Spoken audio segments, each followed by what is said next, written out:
Bye Vikram class में आप सभी को स्वागत है। हमने पिछले वीडियो में इतिहास का पूरा किताब का एनालिसिस करवाए थे और ऑब्जेक्टिव क्वेश्चन कुछ हुए थे और सब्जेक्टिव क्वेश्चन भी हुए थे। और हमने बोला था कि क्लियर करने के बाद भूगोल का कराएंगे चैप्टर 1 यानी सोशल साइंस भूगोल का चैप्टर 1 करवाएंगे। उसका चैप्टर का नाम है संसाधन एवं विकास। संसाधन एवं विकास को चालू करने से पहले हम एक चीज आपको कहना चाहेंगे कि इस उम्र में जो आप अभी 10th में है, इस उम्र में सिवाय पढ़ने के अलावा कुछ आप लोग कीजिएगा भी नहीं। समझ गए होंगे किसके बारे में हम बोलना चाहते हैं। आजकल का जो जनरेशन जो चल रहा है, बहुत खतरनाक जनरेशन चल रहा है। आप लोग सीधा सीधी समझिए, ज़्यादा घुमा फिरा के नहीं बोलेंगे, सीधा सीधी समझिए आप लोग कि सबसे पहला नंबर बात, किसी के चक्कर में आप लोगों को नहीं पड़ना है। सिर्फ अपने पढ़ाई के ऊपर ध्यान पूर्वक देकर पूरा फोकस से अपना पूरा माइंड को फ्री करके क्लास को ज्वाइन करके और इस क्लास को रिकॉर्डेड वीडियो के माध्यम से आप लोग ज्वाइन करना है। ध्यान से आप लोग पढ़िएगा। विशेष ज़्यादा नहीं कहना चाहेंगे क्योंकि आप लोग खुद समझदार होंगे। चलिए स्टार्ट करते हैं। संसाधन एवं विकास। संसाधन क्या है? क्वेश्चन उठता होगा आप लोगों को कि संसाधन क्या है। पहला नंबर आप लोगों को संसाधन क्या है, सीधा सीधी संसाधन एकदम समझिए। संसाधन क्या है, कुछ आइडिया है आप लोगों को? संसाधन एक ऐसा चीज है जो हम लोग कुछ भी चीज जो देखते हैं सभी को हम क्या कहेंगे? संसाधन। यह क्या है? मोबाइल है, ये इसको क्या कहेंगे? संसाधन। ये क्या है? मार्कर है, इसको क्या कहेंगे? संसाधन। ये क्या है? बॉक्स, इसको क्या कहेंगे? संसाधन। जो भी चीज को हम देखते हैं, जो भी चीज को हम देखते हैं उसको सभी को क्या बोलेंगे? संसाधन। क्या बोलेंगे? क्या है? चार्जर संसाधन है। और संसाधन और विकास यानी सिंपल सी शब्द में हम कहना चाहेंगे कि जो भी चीज हम लोग देखेंगे सभी को संसाधन कहेंगे। अब हमको ऐसा समझाने का मकसद यही है कि जो हम अगर क्वेश्चन लिखाएंगे तो उसमें कुछ आपका अपना आइडिया और कुछ मेरा क्वेश्चन मिलाकर जो हम क्वेश्चन देंगे उसको आपको माध्यम से उसको रिपीट करिएगा तो आपको आसान होगा। इसीलिए समझिए, जो भी चीज देखते होंगे, मोबाइल, पंखा, बुक्स, कलम, चश्मा, जो भी चीज सभी को हम कहेंगे संसाधन। और विकास, दूसरा नंबर आप लोगों को पॉइंट आ रहा होगा कि विकास क्या है। विकास, विकास क्या है? तो विकास किसको कहेंगे आप लोग बताइए जरा। विकास आज से चले जाइए पीछे 10-15-20 साल पीछे। आज से कम पीछे चले जाइए ना, जब उस जमाने में नहीं बाइक था, नहीं 4 चक्का था, कुछ नहीं था। उस समय क्या था? बैलगाड़ी। क्या था? बैलगाड़ी। तो बैलगाड़ी के बाद क्या क्या आया आप लोग देखे होंगे। बैलगाड़ी के बाद एक भूसा ढोने वाला टमटम आया, घोड़ा का जो बनता है। टमटम के बाद धीरे धीरे आविष्कार हुआ साइकिल का। साइकिल के इसके बाद बहुत सारा चीज, मोटरसाइकिल हो गया, कार हो गया, अभी ट्रक, ट्रेन, बहुत सारा चीज है। इसी को हम विकास कहेंगे। जैसे में बैलगाड़ी था उस समय, मान लीजिए छोटा बैलगाड़ी था, उसके बाद टमटम आया। इस बैलगाड़ी से पहले भी ऊंट पर, हाथी पर, बहुत चीज पर सवारी होता था। आजकल धीरे धीरे हमारा देश विकसित किया और विकसित करने के समय में आज का समय हमारा देश 4 चक्का पर घूम रहा है। कितने पहियों पर? 4 चक्का। यानी इसी को हम विकास कहेंगे। जो लो क्वालिटी से जो आदमी उठा हाई क्वालिटी में, यानी जो 1 रुपया था उस समय वो आज 1 करोड़ के बराबर है। इसी को हम कहेंगे संसाधन। मान लिए कि एक समझिए, एक एग्जाम्पल देते हैं कि पहले, अभी तो स्मार्टफोन आ गया, स्मार्ट वॉच आ गया, कितना बहुत सारा चीज मोबाइल आ गया। इससे पहले क्या था, आप लोगों को टेलीफोन था। टेलीफोन हर किसी के पास भी नहीं था। तो टेलीफोन से क्या क्या फोन आया, तो अभी जियो, सॉरी बट नोकिया आया, सैमसंग आया, जियो आया, बहुत सारा चीज आया। तो अभी चल रहा है वीवो, ओप्पो, रियलमी, बहुत सारा कंपनी है, नाम भी याद नहीं है उतना। हमारा तो फोन वीवो का है। तो इसी को हम विकास कहेंगे। जो नीचे स्तर से जो था, इस आज से के जनरेशन से पीछे, यानी आज जो ही चल रहा है, इससे कई गुना पीछे चले जाइए। इससे पीछे जो स्थिति था और उससे जो उठ के जो स्थिति आया, उसी को हम विकास कहेंगे।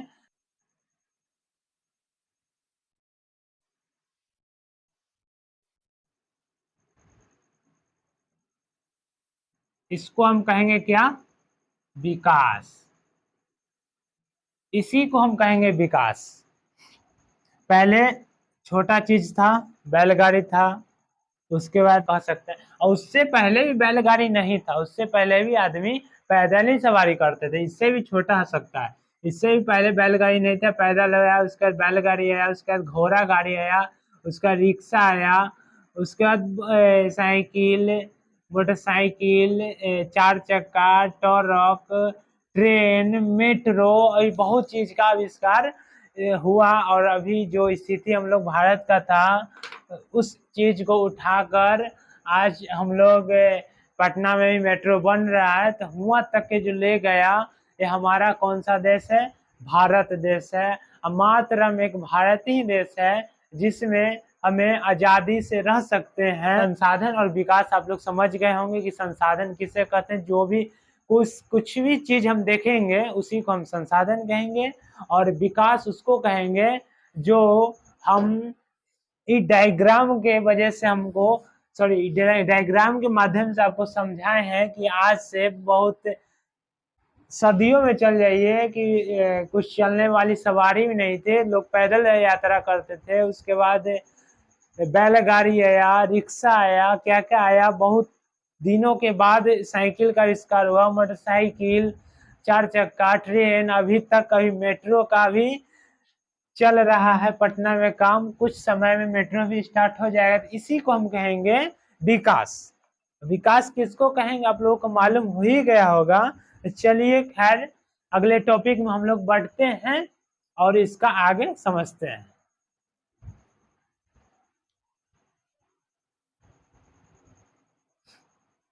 देखिए, संसाधन, आप लोग स्क्रीन पर देखिएगा, हमारे पर्यावरण में उपलब्ध प्रत्येक वस्तु जो हमारी आवश्यकताओं को पूरा करने में प्रयुक्त की जा सकती है और जिसको बनाने के लिए प्रौद्योगिकी उपलब्ध है, जो आर्थिक रूप से संभव और सांस्कृतिक रूप से मान्य है, संसाधन कहलाती है। ये हो गया, परिभाषा हो गया। और संसाधन का वर्गीकरण कितने भागों में किया गया। संसाधनों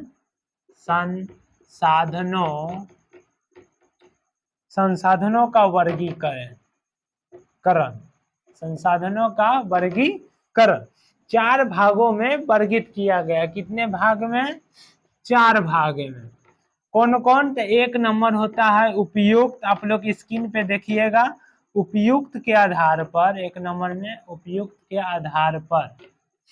दूसरा का समाप्यता, समाप्यता के आधार पर। तीसरा का स्वामित्व के आधार पर। चौथा विकास के स्तर के आधार पर। उत्पत्ति के आधार पर जैव और अजैव आता है। उत्पत्ति के आधार पर क्या आता है, जैव और अजैव। समाप्यता के आधार पर नवीकरणीय योग्य और अनवीकरणीय योग्य। स्वामित्व के आधार पर व्यक्तिगत, सामुदायिक, राष्ट्रीय और अंतरराष्ट्रीय। और विकास के स्तर के आधार पर संभावी और संभीव, विकसित, भंडार और संचित घोष। इस सभी आते हैं इसमें। और उत्पत्ति के आधार पर संसाधनों का वर्गीकरण, यानी उत्पत्ति के आधार पर संसाधनों के कितने वर्गीकृत माने, यानी एक नंबर आइए हम लोग ले लेते हैं। उत्पत्ति के आधार पर संसाधनों का वर्गीकरण उत्पत्ति के आधार पर दो भागों में बांटा गया। कितने भागों में? दो। पहला क्या है? जैव संसाधन। दूसरा क्या है? अजैव संसाधन। वीडियो थोड़ा सा लंबा हो सकता है, इसीलिए घबराइएगा नहीं, आप ध्यान से देखिए। जैव संसाधन क्या है? ऐसे संसाधनों जो हमें जीव मंडल से प्राप्त होते हैं एवं जिसमें जीवन है, जैव संसाधन कहलाते हैं। जैसे मनुष्य, प्राणी जाति आदि। यानी जैव संसाधन क्या है? जैव संसाधन उसे कहते हैं जिसमें प्राण और जीव, जिसमें प्राण होता है उसे हम कहते हैं जैव संसाधन। यानी मनुष्य में प्राण होता है। अप्राणिजात यानी प्राणी जात, जो प्राणी जात यानी जिसमें प्राण हो उसे हम क्या कहेंगे? जैविक संसाधन। अजैविक किसको कहेंगे? तो वे सभी संसाधन जो निर्जीव वस्तुओं से बने हैं अजैव संसाधन कहलाता है। जैसे में धातुएं, चट्टाने, ये सब निर्जीव वस्तु है। इसमें सिंपल से जैव क्या है? जिसमें प्राण होता है उसे हम जैव कहते हैं। मनुष्य में प्राण होता है, पेड़ पौधे में प्राण होता है, पक्षियों में प्राण होता है, जीव जंतु में प्राण होता है। और अजैव किसे कहते हैं? अजैव। तो अजैव हम उसे कहेंगे जो जिसमें वे सभी संसाधन जो निर्जीव वस्तु से बने होंगे, यानी वे सभी संसाधन जो निर्जीव वस्तु से बने होंगे उसे हम अजैव कहेंगे। यानी चट्टानों और धातुओं जो चीज निर्जीव वस्तु से बने उसे हम अजैव संसाधन कहेंगे। अब आइए, इसका हो गया एक नंबर। समाप्यता के आधार पर संसाधनों को कितने भागों में वर्गीकृत किया गया? तो समाप्यता के आधार पर दो भागों में वर्गीकृत किया गया है। पहला भाग आ जाएगा नवीकरणीय, आप लोग स्क्रीन पर देखिएगा, ठीक है। नवीकरणीय संसाधन। दूसरा का आप लोग आ जाएगा अनवीकरणीय संसाधन। अब सवाल उठता है इसमें क्या कि नवीकरणीय संसाधन क्या है और अनवीकरणीय संसाधन क्या है ना? सवाल यही नहीं उठता है कि नवीकरणीय संसाधन क्या है और अनवीकरणीय संसाधन क्या है। तो चलिए देखते हैं।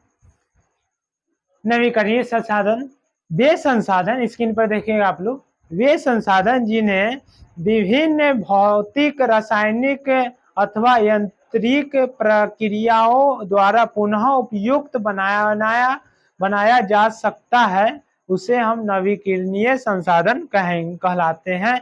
जैसे वायु, जल आदि। यानी नवीकरणीय संसाधन उसे कहते हैं जिसमें भौतिक, रासायनिक अथवा यांत्रिक प्रक्रियाओं द्वारा पुनः उपयोगित बनाया जा सकता है उसे हम नवीकरणीय संसाधन कहेंगे। जैसे वायु भौतिक से बनता है। वायु तो मनुष्य ने बनाया है? नहीं बनाया है, भौतिक है। प्राकृतिक है, रासायनिक, जल सब तो प्राकृतिक है। चलिए, तो इसको हम कहेंगे नवीकरणीय संसाधन।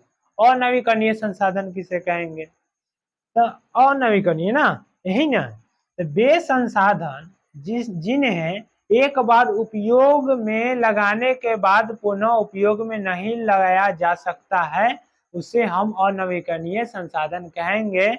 जैसे इनका निर्माण एवं विकास एक लंबे भूवैज्ञानिक अंतराल में हुआ है, अनवीकरणीय संसाधन कहलाता है। जैसे खनिज को हम एक बार उपयोग करेंगे, यानी वे संसाधन जिसमें एक बार उपयोग में लगाने के बाद पुनः उपयोग में नहीं लगाया जा सकता है, इनका निर्माण एक विकास एवं लंबे भूवैज्ञानिक अंतराल में हुआ है, उसे हम अनवीकरणीय संसाधन कहते हैं। जैसे खनिज एक बार उपयोग करने के बाद फिर उसी को नहीं उपयोग हम कर सकते हैं। चलिए स्वामित्व के आधार पर देखते हैं कितने भागों में स्वामित्व के आधार पर संसाधनों का वर्गीकरण क्या है, यानी कितने भागों में बांटा गया है। 4 भागों में वर्गीकृत किया गया। कितने? 4। पहला भाग क्या है? व्यक्तिगत संसाधन। दूसरा का क्या है? सामुदायिक संसाधन। तीसरा का क्या है? राष्ट्रीय संसाधन। चौथा क्या है? अंतरराष्ट्रीय संसाधन। ठीक है, तो पहले हम समझेंगे व्यक्तिगत संसाधन क्या है। तो देखिए मोबाइल की स्क्रीन पे वैसा संसाधन व्यक्तिगत संसाधन कहलाते हैं जिसका स्वामित्व निजी व्यक्तियों के पास होता है, जैसे कि किसी किसान की जमीन, घर आदि। यानी कोई भी चीज, जमीन या घर, उस व्यक्ति, यानी वैसा संसाधन जिसे व्यक्तिगत संसाधन कहते हैं जिसमें स्वामित्व निजी व्यक्तियों के पास, यानी उसके स्वीकार से अगले व्यक्तियों के पास होता है। जैसे में किसी किसान की जमीन, यानी उस व्यक्तियों के पास हो, उस व्यक्तियों के पास घर हो, उसी को हम कहेंगे व्यक्तिगत। सामुदायिक संसाधन पाते हैं दूसरा का, वे संसाधन जिनका उपयोग समुदाय के सभी लोगों करते हैं, यानी सामुदायिक संसाधन कहलाते हैं, यानी सभी लोग करते हैं। समुदायिक यानी समूह में जो रहने वाले लोग होते हैं ना, यानी सूझबूझ करके, उसी को हम सामुदायिक संसाधन कहेंगे। और राष्ट्रीय संसाधन क्या है?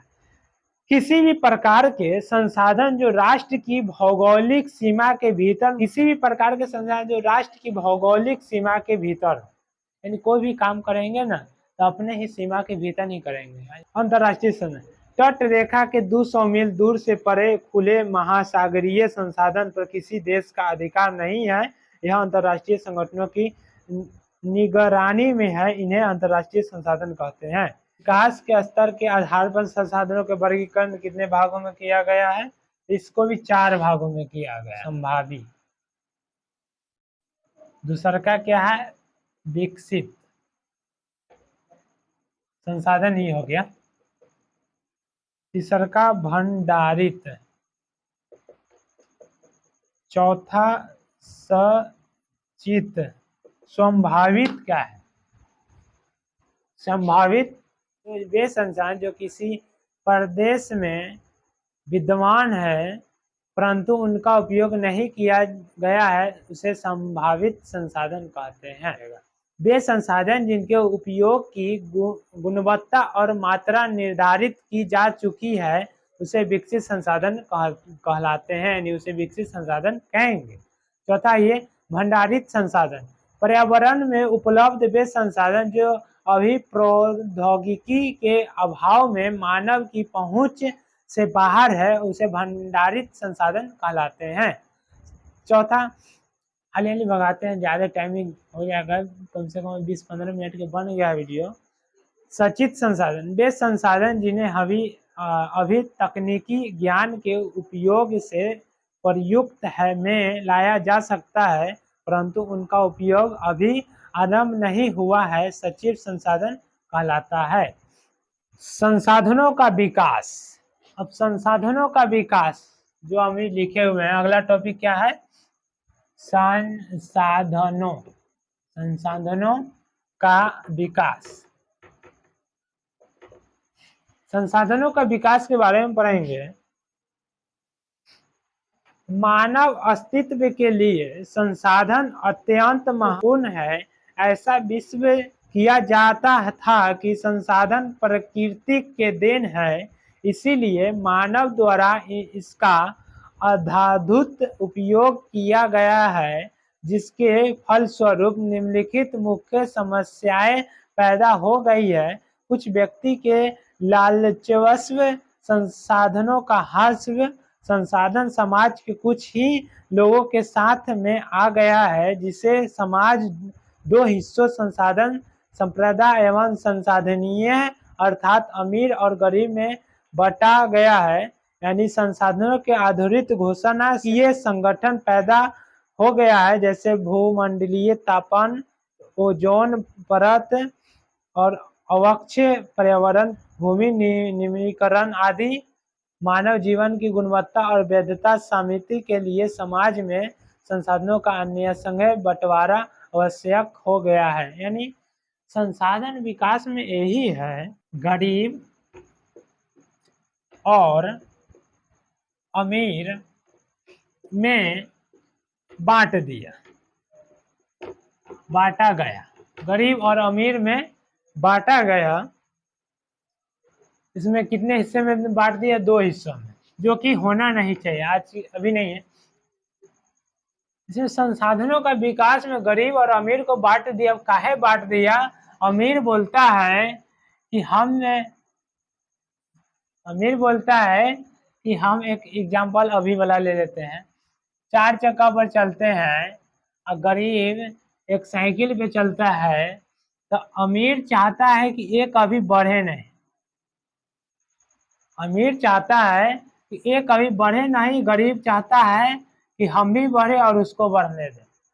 लेकिन इसमें रोक कौन रहा है? ये अमीर आदमी, जो कि ऑलरेडी इसके पास पैसा है, धन है, सब चीज है, इसीलिए अमीर इसको बढ़ने नहीं दिया और संसाधनों का विकास में बंटवारा करके 2 हिस्सों में बांट दिया इसको, गरीब और अमीर में। खाली गरीब और अमीर में ही नहीं बांटा, हर चीज इसको बंटवारा कर दिया उसी संसाधन विकास में, जो आगे हम पढ़ेंगे कि फिर कैसे एकजुट होता है। देखते हैं, सतत पोषणीयता विकास क्या है आगे? सतत, आगे देखिए, सतत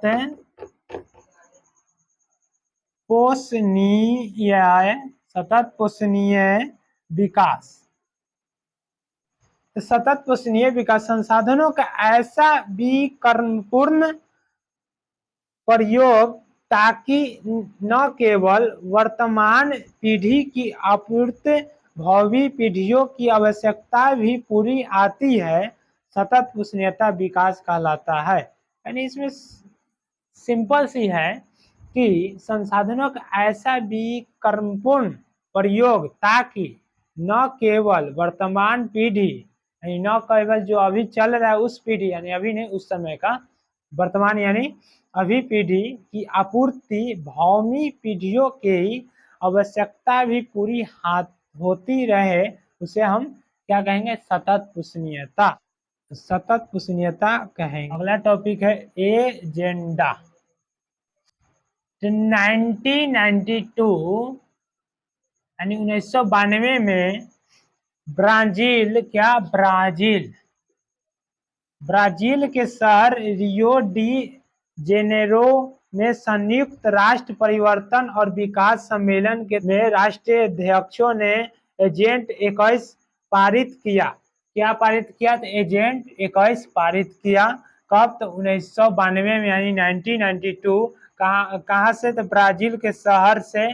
कहाँ के? ब्राजील के शहर रियो डी जेनेरो में संयुक्त राष्ट्र परिवर्तन और विकास सम्मेलन के तत्वाधार में राष्ट्रीय अध्यक्षों ने एजेंडा 21 पारित किया, जिनका उद्देश्य समान हितों यानी पारस्परिक आवश्यकताओं एवं सम्मिलित जिम्मेदारियों के अनुसार विश्व सहयोग के द्वारा पर्यावरणिक क्षति, गरीब और रोगों से निपटाना है। यानी जो याद कीजिए, अब पिछल का संसाधन विकास में जो पढ़ाया था, जो बंटवारा हुआ था गरीब और अमीर में, बल्कि गरीब और अमीर में न कि सारी चीजें जो बंटवारा हुआ, वही एजेंडा 21 में बोल रहा है कि जिसका उद्देश्य, यानी एजेंडा 21 1992 यानी 1992 ब्राजील के शहर से, कि जिसका उद्देश्य समान हितों और